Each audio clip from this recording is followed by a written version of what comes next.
Chief Justice Roberts, Vice President Harris, Speaker Pelosi, Leader Schumer, Leader McConnell, Vice President Pence, and my distinguished guests, my fellow Americans. This is America's day. This is democracy's day, a day of history and hope, of renewal and resolve. Through a crucible for the ages, America has been tested anew, and America has risen to the challenge. Today, we celebrate the triumph not of a candidate, but of a cause, the cause of democracy. The people, the will of the people has been heard, and the will of the people has been heeded. We've learned again that democracy is precious. Democracy is fragile. And at this hour, my friends, democracy has prevailed. So now, on this hallowed ground where just a few days ago, violence sought to shake the Capitol's very foundation, we come together as one nation, under God, indivisible, to carry out the peaceful transfer of power as we have for more than 2 centuries. As we look ahead in our uniquely American way, restless, bold, optimistic, and set our sights on the nation we know we can be and we must be. I thank my predecessors of both parties for their presence here today. I thank them from the bottom of my heart. And I know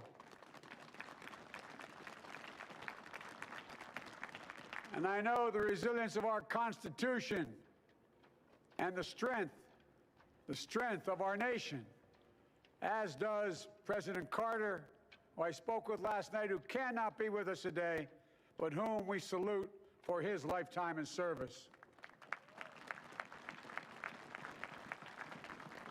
I've just taken the sacred oath each of those patriots have taken, the oath first sworn by George Washington.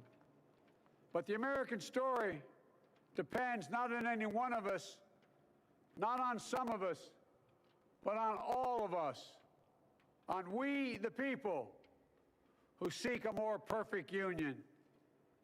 This is a great nation. We're good people.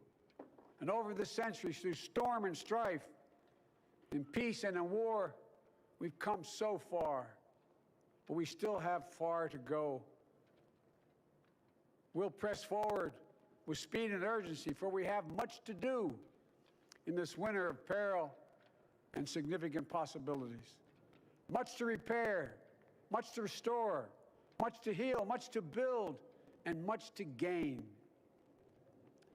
Few people in our nation's history have been more challenged or found a time more challenging or difficult than the time we're in now. Once-in-a-century virus that silently stalks the country. It's taken as many lives in 1 year as America lost in all of World War II. Millions of jobs have been lost. Hundreds of thousands of businesses closed. A cry for racial justice, some 400 years in the making, moves us. The dream of justice for all will be deferred no longer. A cry for survival comes from the planet itself, a cry that can't be any more desperate or any more clear. And now, a rise of political extremism, white supremacy, domestic terrorism, that we must confront and we will defeat. To overcome these challenges, to restore the soul and secure the future of America, requires so much more than words. It requires the most elusive of all things in a democracy: unity. Unity. In another January, on New Year's Day in 1863, Abraham Lincoln signed the Emancipation Proclamation. When he put pen to paper, the president said, and I quote, If my name ever goes down into history, it'll be for this act, and my whole soul is in it. My whole soul is in it. Today, on this January day, my whole soul is in this, bringing America together, uniting our people, uniting our nation. And I ask every American to join me in this cause.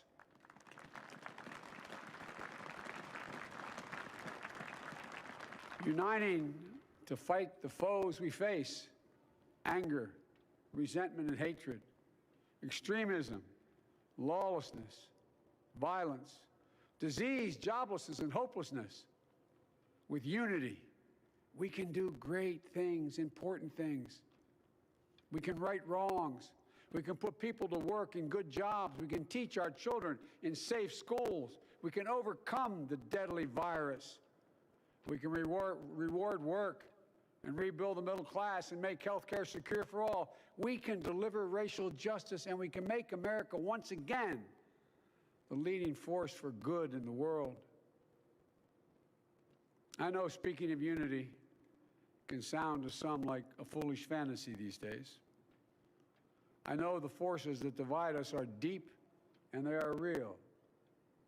But I also know they are not new. Our history has been a constant struggle between the American ideal that we're all created equal and the harsh, ugly reality that racism, nativism, fear, demonization have long torn us apart. The battle is perennial, and victory is never assured. Through Civil War, the Great Depression, World War, 9/11, through struggle, sacrifice, and setbacks, our better angels have always prevailed. In each of these moments, enough of us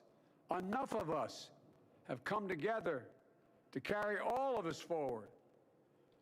And we can do that now. History, faith, and reason show the way of unity. We can see each other not as adversaries, but as neighbors. We can treat each other with dignity and respect. We can join forces, stop the shouting, and lower the temperature. For without unity, there is no peace, only bitterness and fury. No progress, only exhausting outrage. No nation, only a state of chaos. This is our historic moment of crisis and challenge, and unity is the path forward. And we must meet this moment as the United States of America. If we do that, I guarantee you we will not fail. We have never, ever, ever, ever failed in America when we've acted together. And so today, at this time, in this place, let's start afresh, all of us. Let's begin to listen to one another again, hear one another, see one another, show respect to one another. Politics doesn't have to be a raging fire, destroying everything in its path.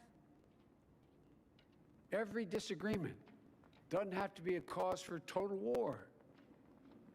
And we must reject the culture in which facts themselves are manipulated and even manufactured.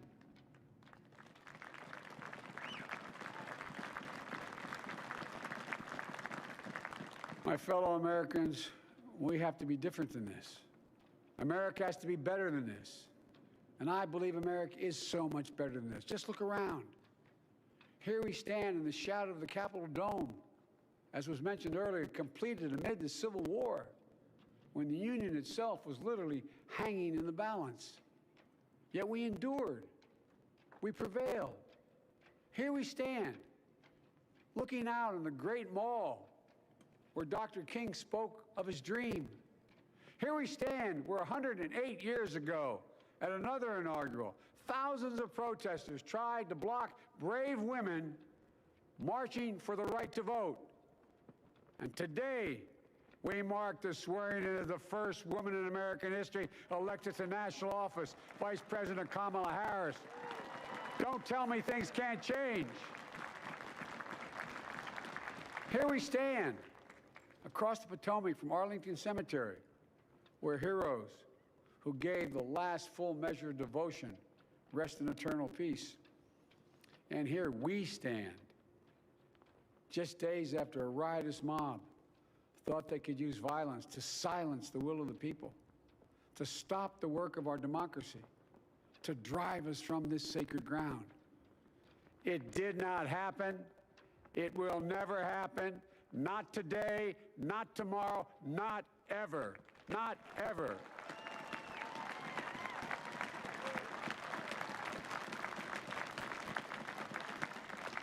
To all those who supported our campaign, I'm humbled by the faith you've placed in us.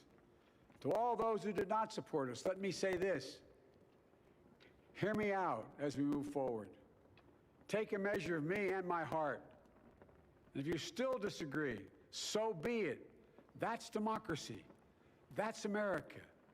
The right to dissent peaceably within the guardrails of our republic is perhaps this nation's greatest strength.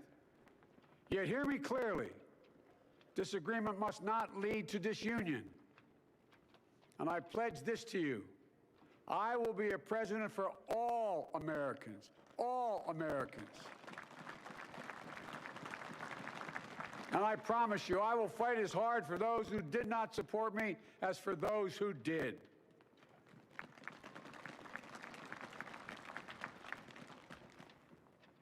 Many centuries ago, St. Augustine, a saint of my church, wrote that a people was a multitude defined by the common objects of their love.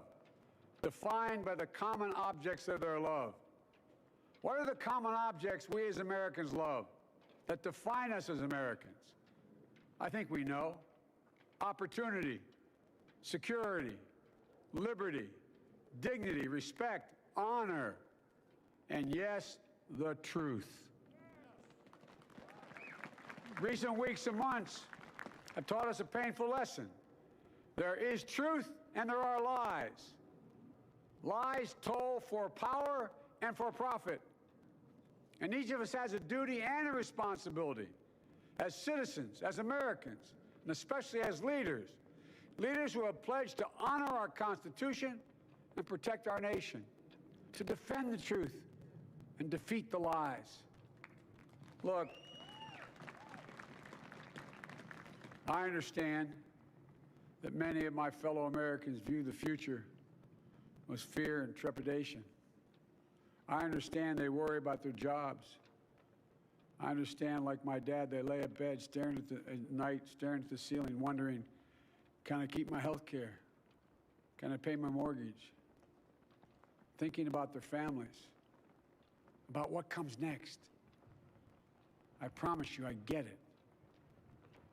But the answer is not to turn inward, to retreat into competing factions, distrusting those who don't look like you, or worship the way you do, or don't get their news from the same sources you do. We must end this uncivil war that pits red against blue, rural versus urban, or rural versus urban, conservative versus liberal. We can do this if we open our souls instead of hardening our hearts, if we show a little tolerance and humility, and if we're willing to stand in the other person's shoes, as my mom would say, just for a moment, stand in their shoes. Because here's the thing about life. There's no accounting for what fate will deal you. Some days, when you need a hand. There are other days when we're called to lend a hand. That's how it has to be. This is what we do for one another. And if we are this way, our country will be stronger, more prosperous, more ready for the future. And we can still disagree. My fellow Americans, in the work ahead of us, we're going to need each other. We need all our strength to persevere through this dark winter.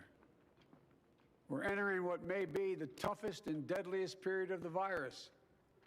We must set aside politics and finally face this pandemic as one nation. One nation. And I promise you this, as the Bible says, weeping may endure for a night, but joy cometh in the morning. We will get through this together. Together. Look, folks, all my colleagues I serve with in the House and the Senate up here, we all understand the world is watching all of us today. So here's my message to those beyond our borders. America has been tested, and we've come out stronger for it. We will repair our alliances and engage with the world once again, not to meet yesterday's challenges, but today's and tomorrow's challenges. And we'll lead not merely by the example of our power, but by the power of our example.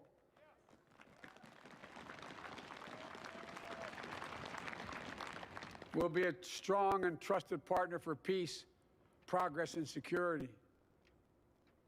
Look, you all know we've been through so much in this nation. And my first act as president, I'd like to ask you to join me in a moment of silent prayer. Remember all those who we lost in this past year to the pandemic. Those 400,000 fellow Americans, moms, dads, husbands, wives, sons, daughters, friends, neighbors, and co-workers.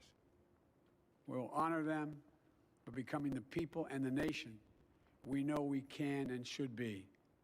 So I ask you, let's say a silent prayer for those who've lost their lives and those left behind, and for our country.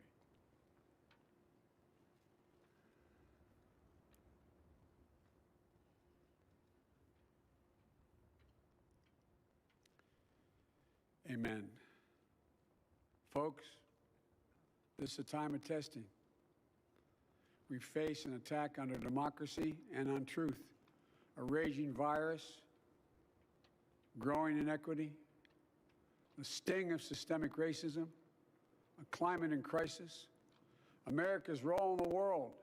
Any one of these would be enough to challenge us in profound ways. But the fact is, we face them all at once, presenting this nation with one of the gravest responsibilities we've had. Now we're going to be tested. Are we going to step up, all of us? It's time for boldness, for there's so much to do. And this is certain. I promise you, we will be judged, you and I, by how we resolve these cascading crises of our era. We will rise to the occasion is the question. Will we master this rare and difficult hour? Will we meet our obligations and pass along a new and better world to our children? I believe we must. I'm sure you do as well. I believe we will. And when we do, we'll write the next great chapter in the history of the United States of America, the American story. A story that might sound something like a song that means a lot to me. It's called American Anthem. There's one verse that stands out, at least for me, and it goes like this. The work and prayers of century have brought us to this day. What shall be our legacy?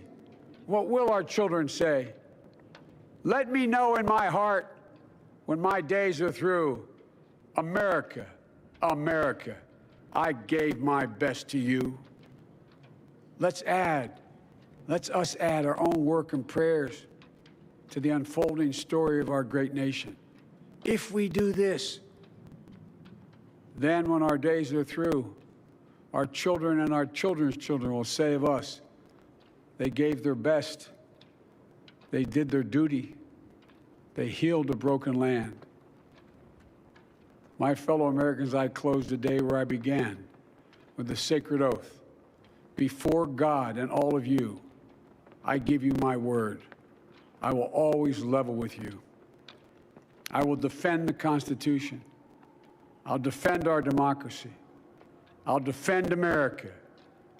And I'll give all of you, keep everything I do in your service, thinking not of power, but of possibilities, not of personal interest, but the public good. And together we shall write an American story of hope, not fear, of unity, not division, of light, not darkness, a story of decency and dignity, love and healing, greatness and goodness. May this be the story that guides us, the story that inspires us, and the story that tells ages yet to come that we answered the call of history. We met the moment. Democracy and hope, truth and justice did not die on our watch, but thrived. That America secured liberty at home and stood once again as a beacon to the world. That is what we owe our forebears, one another, and generation to follow. So, with purpose and resolve, we turn to those tasks of our time, sustained by faith, driven by conviction, devoted to one another and the country we love with all our hearts. May God bless America, and may God protect our troops. Thank you, America.